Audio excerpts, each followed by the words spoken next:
भजन शिरोमणि श्री भक्तराज आचार्य।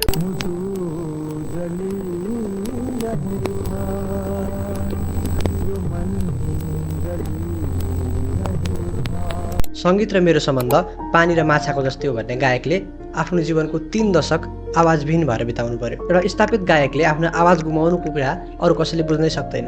यदि भक्तराज आचार्यको जीवनलाई मसिनोसँग निहाल्ने हो भने त्यहाँ उनी र उनको नियति बीचको द्वन्द्व देखिन्छ। आजको भिडियोमा हामी उनी भक्तराज आचार्यको बारेमा चर्चा गर्नेछौँ। उनको सफलता, सङ्घर्ष र उनले नेपाली सङ्गीतप्रति दिएको योगदानको बारेमा चर्चा गर्नेछौँ। उनको सङ्गीततर्फको मात्र सङ्घर्ष नभएर उनले बाँच्नका लागि गरेको आफ्नै जीवन सङ्घर्षको बारेमा पनि चर्चा गर्नेछौँ। भजन शिरोमणि भक्तराज आचार्यको जीवन कुनै महाकाव्यभन्दा कम छैन। आउनुहोस् आजको भिडियोमा उनीको जीवनी बारे चर्चा गरौँ। Let me explain. Vikram Samvat 1979 असोज 16 गते धनकुटाको कुरुले भन्ने गाउँमा उनको जन्म भयो। उनको जन्म सामान्य परिवारमा भएको थियो। भक्तराज आचार्यले 1.5 वर्षको उमेरमा आफ्नो बुवालाई गुमाए। आफ्नो पितालाई गुमाएपछि भक्तराज आचार्यको बाल्यकाल सहज र सरल थिएन। पछि उक्त गाउँमा आएको महामारीका कारण पुरै गाउँ नै बसाइ सर्यो र भक्तराज आचार्यको परिवारले पनि त्यो गाउँ छोड्नु पर्यो। भक्तराज आचार्यको परिवार भारतको दुम्सीपाडा भन्ने ठाउँमा बसाइ सर्यो र भक्तराज आचार्यलाई सङ्गीतको मोह पनि यही ठाउँले लगायो। उनको परिवार पनि दुम्सीपाडामै रहेका चिया बगानमा काम गरेर जीवनयापन गर्न थाले। उनले आफ्नो सुरुवाती पढाइ पनि यही गरे, तर उनलाई विद्यालयतिरको शिक्षा भन्दा पनि सङ्गीतमा बढी मोह लागेको थियो। उनी गरिबीका कारण धेरै पढ्न नसकेको कुरा बताउँछन्। उनी कान्तिपुरले लिएको एउटा अन्तर्वार्तामा बताउँछन् उनी चिया बगानमा काम गर्दै गर्दाखेरि उक्त चिया बगानका हेड क्लर्क डीबी घिसिङसँग आफ्नो प्रारम्भिक सङ्गीत शिक्षा लिएको बताउँछन्। उनको बसोबास भारतमा भएको कारण उनको सङ्गीतमा पनि भारतीय गजल सङ्गीत र शास्त्रीय सङ्गीतकै प्रभाव पारेको थियो। उनले आफ्नो युवा अवस्थाको लामो समय भारतमा चिया बगानमा काम गर्दै, चिया फ्याक्ट्रीमा काम गर्दै र सङ्गीत सिक्दै बिताए। उनले आफ्नै गाउँठाउँमा बिहे बटुलो अथवा केही कार्यक्रमहरूमा गीत गाउन थालेका थिए। त्यति बेला मोबाइल र टेलिभिजनको पहुँच थिएन। उनी रेडियोमा गीत सुन्ने गर्थे र उनलाई पनि एउटा रहर थियो रेडियोमा गीत गाउने। उनी चाहन्थे कि उनको आवाज पनि रेडियोमा गुन्जियोस्। भक्तराज आचार्यको सङ्गीतप्रतिको मोहलाई त्यहाँको चिया बगानले सेक्न सकेन। भारतमा चिया फ्याक्ट्रीमा काम गर्दा गर्दै उनी थप साङ्गीतिक मञ्च र अवसरको खोजीमा काठमाडौँ आए। तर काठमाडौँको त्यो भिड र सङ्घर्षले उनलाई सजिलै अवसरहरू दिएन। तर उनको सङ्गीतको क्षमतालाई त्यसले पनि छेक्न सकेन। उनले विक्रम 2020 सालमा रेडियो नेपालमा स्वर परीक्षा पास गरे। विष्णु प्रसादद्वारा लिखित गीतमा उनले आफ्नो सङ्गीत भरे र गाएर परीक्षा पास गरे। तर उनले स्वर परीक्षा पास गरे पनि आफ्नो गीत रेकर्ड गर्ने अवसर भने पाएनन्। केही समय काठमाडौँमा भौतारिएपछि अवसरहरू नपाएपछि उनी पुनः दुम्सीपाडा फर्किए। उनले केही समय इन्डिया गएपछि आफ्नो दिदीको घरमा बिताए। तर त्यहाँ पनि उनले आफ्नो भविष्य स्पष्ट नदेखेपछि उनी पुनः काठमाडौँ फर्किए। उनले काठमाडौँमा थप सङ्घर्ष गरे। मञ्च र अवसरको खोजीमा उनी काठमाडौँमा भौतारिरहे। उनले बारम्बार रेडियो नेपालको ढोका ढकढकाइरहे। तर एक दिन उनी रेडियो नेपाल पुगेर थाहा पाए कि रेडियो नेपालद्वारा आयोजित राष्ट्रिय गीत प्रतियोगिता हुँदैछ। तर उक्त प्रतियोगितामा प्रस्तुत गर्नका लागि आफ्नै गीत, आफ्नै रचना चाहिन्थ्यो र यही सिलसिलामा उनले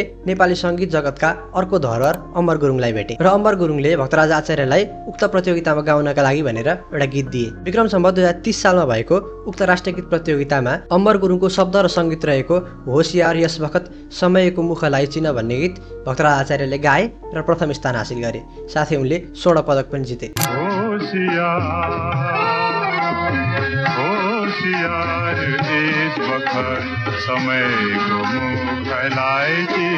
उक्त प्रतियोगिताको निर्णायक मण्डलमा अमर गुरुङ, नारायण गोपाल, बच्चु कैलाश जस्ता दिग्गज कलाकारहरू थिए। 2030 सालमा उक्त प्रतियोगिता जितिसकेपछि भक्तराज आचार्यको जीवन कायापलट भयो। यही क्षणले भक्तराज आचार्यलाई नेपाली सङ्गीत जगतमा उदयमान ताराका रूपमा स्थापित गर्यो। उनले त्यो प्रतियोगिता जितेपछि रेडियो नेपालमा जागिर पनि पाए र उनका कालजयी सृजनाहरूलाई श्रोतासम्म पुर्याउने माध्यम पनि पाए। उनको गहिरो सङ्गीत साधनाले श्रोताहरूलाई धेरै प्रभाव पारेको थियो।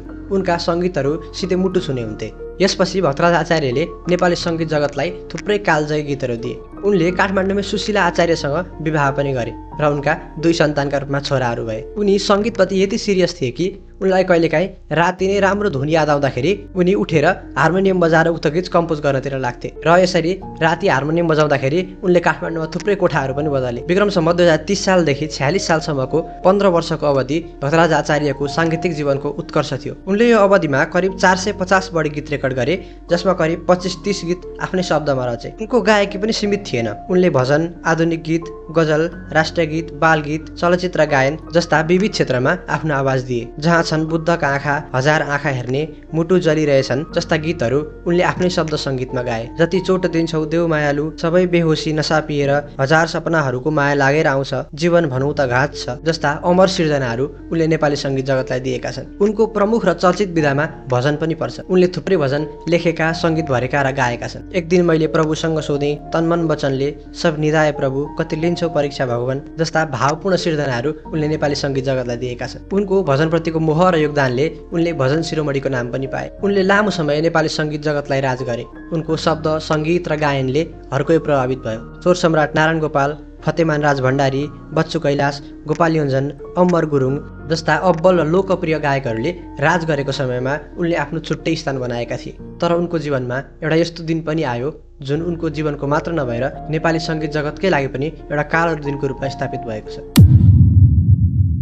विक्रम सम्वत 2046 साल मङ्सिर 19 गते त्यति बेलाका चर्चित सङ्गीतकार गोपाल योन्जनको घरमा गीत सुनाएर फर्किने क्रममा भक्तराज आचार्य र उनलाई घर पुर्याउन आएका पूर्ण नेपाली बौद्ध स्थित एउटा रेस्टुरेन्ट अगाडि रोकिन्छन्। पूर्ण नेपालीले भक्तराज आचार्यलाई मदिरा खाने प्रस्ताव राख्छन्, तर भक्तराज आचार्यले मदिरा खाने चाहना नभएको कुरा बताउँछन्। त्यसपछि पूर्ण नेपाली एक्लै रेस्टुरेन्टभित्र छिर्छन् र भक्तराज आचार्य बाहिरै उभिन्छन्। केही बेरपछि तीनजना मदिराको मातमा भक्तराज आचार्यतर्फ आउँछन् र भन्छन्, हामीले खाएको मदिराको बिल तिरिदे। भक्तराज आचार्यले तिमीले खाएको मदिराको बिल मैले किन तिर्ने भनेर प्रतिकार गर्छन्। उनले बिल तिर्न मनाइ गरेपछि भक्तराज आचार्यमाथि उनीहरूले हात हाल्छन्। उनीहरूले रक्सीको बोतलले भक्तराज आचार्यमाथि प्रहार गर्छन्। खासमा उनीहरूले रक्सीको बिल तिर्न पूर्ण नेपालीलाई भनेका हुन्छन्, जो पहिला मदिरा खान रेस्टुरेन्टभित्र गएका थिए। तर उनले मेरो बिल त बाहिर उभिएको मान्छेले तिरिदिएको हो भनेपछि उनीहरू भक्तराज आचार्य सामु आउँछन्। त्यति बेला कुटपिट गर्ने मान्छे र पूर्ण नेपाली फरार हुन्छन्। प्रहरीले उक्त रेस्टुरेन्टको मालिक छेरिङ र त्यो कुटपिट गर्नेका परिवारलाई पक्रिन्छन् र पछि भक्तराज आचार्यको उपचार खर्च पनि उनीहरूले बेहोर्छन्। उनी कान्तिपुरलाई दिएको अन्तर्वार्तामा आफूलाई बोतल प्रहार गर्ने मध्ये त्यति बेलाका नामुद गुण्डाहरू सूर्यमान श्रेष्ठ र सूर्यमानन्दको नाम लिन्छन्। उक्त हमलापछि उनको उपचार वीर अस्पतालमा हुन्छ। उनको टाउकामा 100 टाका लगाइन्छ। उनी यसरी शारीरिक र मानसिक अवस्थामा शिथिल भएका बेला उनलाई हमला गर्ने अपराधीहरूले भाग्ने अवसर पाउँछन्। त्यसपछि उनी केही समय सङ्गीतबाट टाढा बस्छन् र उनले आफ्नो जीवनको यो कठिन परिस्थितिलाई पनि जित्छन्। 2049 सालमा आरआर क्याम्पसले आयोजना गरेको स्वागत कार्यक्रममा उनले 3वटा गीत प्रस्तुत गर्छन्। मुटु जलिरहेछ, सागर छ गहभित्र, जति चोट दिन्छौ, यी 3 गीत उनले त्यहाँ प्रस्तुत गरेका थिए र यससँगै उनले फेरि गायनमा कमब्याक गरे। तर फेरि उनलाई समयले अर्को कठिनाइ तेर्स्याइदियो। त्यति बेला उनको जिब्रोमा केही खटिरा जस्तो देखियो र पछि डाक्टरले उक्त खटिरालाई क्यान्सर भनी प्रमाणित गरे र उक्त क्यान्सरको उपचारका लागि र थप फैलिन नदिनका लागि जिब्रो काट्नुपर्ने अवस्था सिर्जना भयो। उनी त्यो क्षणलाई सम्झिँदा भन्छन्, पीडालाई शब्दमा भन्न सक्दिनँ, म निर्दोषले ठुलो सजाय पाएँ, सर्वनाश भयो भनेर मर्न मन लाग्यो। उनले भारतमा रहेको एम्स हस्पिटल जहाँ उनको जिब्रो काटियो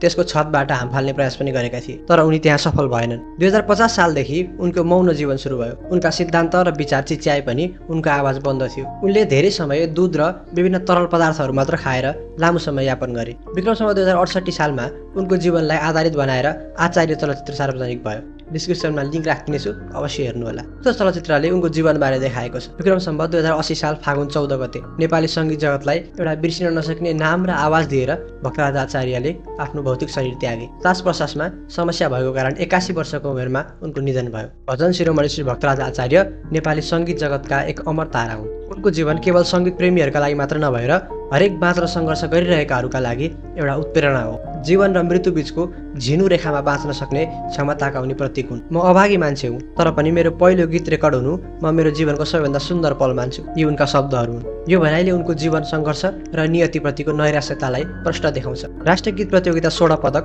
राष्ट्रिय सङ्गीत सम्मान, पद्मश्री सम्मान, गोर्खा दक्षिण बाहु, त्रिशक्ति पट्ट, वीरेन्द्र ऐश्वर्य सेवा पदक, राष्ट्रिय प्रतिभा पुरस्कार, छिन्नलता पुरस्कार, लाइफ टाइम एचिभमेन्ट अवार्ड जस्ता पुरस्कारहरूबाट उनी सम्मानित भए। उनलाई नियतिले जे जति साथ दिए पनि भक्तराज आचार्य नेपाली सङ्गीत जगतका अमूल्य उपहार हुन्। तर विडम्बनाको कुरो, उनले सङ्गीत जगतलाई यसरी योगदान दिँदै गर्दा देश र सरकारले उनीप्रति कति योगदान गर्यो, त्यहाँ अझै प्रश्न चिन्ह छ। उनलाई आफ्नो जीवनको कठिन समयमा पनि नेपाली सङ्गीत र साहित्यप्रतिको चिन्ताले सताइरह्यो। उनलाई नेपाली सङ्गीत क्षेत्रमा असुरहरूको राज भएकोमा चिन्ता थियो। उनको पार्थिव शरीरलाई पशुपति आर्यघाटमा दाह संस्कार गरिँदै गर्दा साङ्गीतिक श्रद्धाञ्जली दिइयो।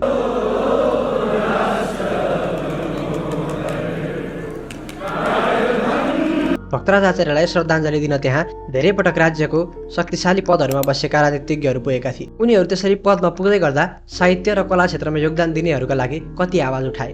त्यहाँ पनि प्रश्न चिन्ह खडा हुन्छ। भजन शिरोमणि श्री भक्तराज आचार्य जस्ता महान सर्जकहरूलाई चिन्न राज्य धेरै पटक चुकेको छ। आशा गरौँ भविष्यमा सर्जकहरूलाई पनि राज्यले चिन्नेछ र भक्तराज आचार्य जस्ता महान सर्जकहरूले थप प्रेरणा पाउनेछन्। धन्यवाद। आजको लागि यति नै। तपाईँलाई यो भिडियो कस्तो लाग्यो अवश्य प्रतिक्रिया दिन जानुहोला।